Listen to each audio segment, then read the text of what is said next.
На сегодня 3 февраля на 12:30 состояние Бишкек ТЭЦ. Сегодня проводится мероприятие по восстановлению Бишкек ТЭЦ. Сотрудники МЧС, сотрудники Госстроя, сотрудники мэрии и сотрудники Бишкек ТЭЦ. Все они направлены по своим направлениям. У каждого структуры есть свои определенные задачи. Они выполняют по всем своим задачам и выполняют свои требования. В Бишкеке ТЭЦ мы провели осмотр. Все турбогенераторы и котлы, они все в рабочем состоянии. Ни один турбогенератор, ни один котел не поврежден. Есть только повреждения, это электрические кабеля, провода. Сейчас выдается в теплосеть, теплосеть уже выдает в город. Тепловые параметры идет от 35 градусов до 67 градусов. Также после обеда, сейчас мы дополнительно 2 котла мы сделаем на отопление. И один вечером еще тоже будет, один котел тоже будет подключение. Тем самым сегодня мы подключим на тепло, постараемся поднять тепло у нас до 60 градусов.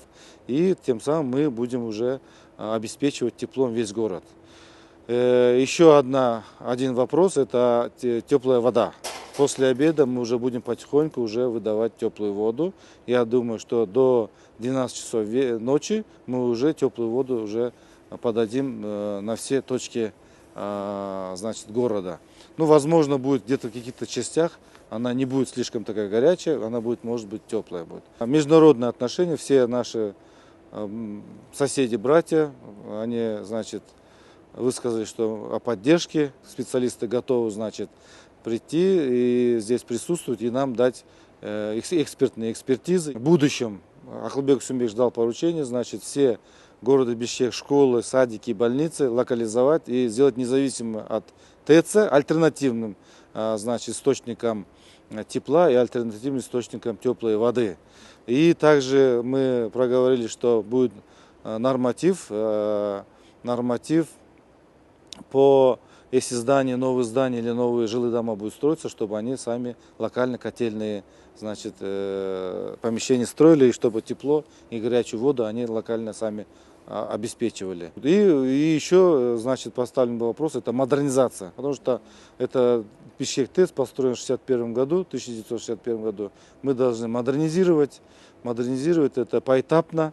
Это вот сейчас проговаривали, за место 5 котлов можно поставить 2 котла, и за место 3 турбогенераторов можно поставить 2 турбогенератора. И сделать все по-новому, и все старые оборудование убрать. Все, которые сейчас привлечены к восстановлению Бишкека ТЭЦ, проводится инструктаж по технике безопасности, каждый пофамильно, идет инструктаж, и они подписывают, каждый пофамильно, где они работают, по каждой точке определено.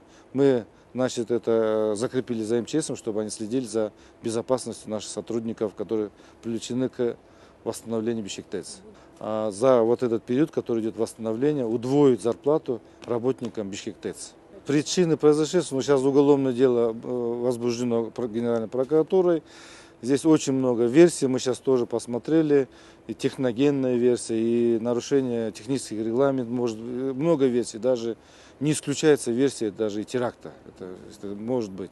Потому что сейчас это будет комиссия, прокуратура будет сейчас все изучать, рассматривать и смотреть. Будет создана комиссия, мы полностью, в этой комиссии все вопросы поставим. И начиная от причины, заканчивая ущерба и перспективы, какие мы сделаем модернизации, что мы будем в перспективе по городу Бишкек, какие будем планы мероприятий проводить о том, чтобы быть независимым от Бишкек ТЭЦ.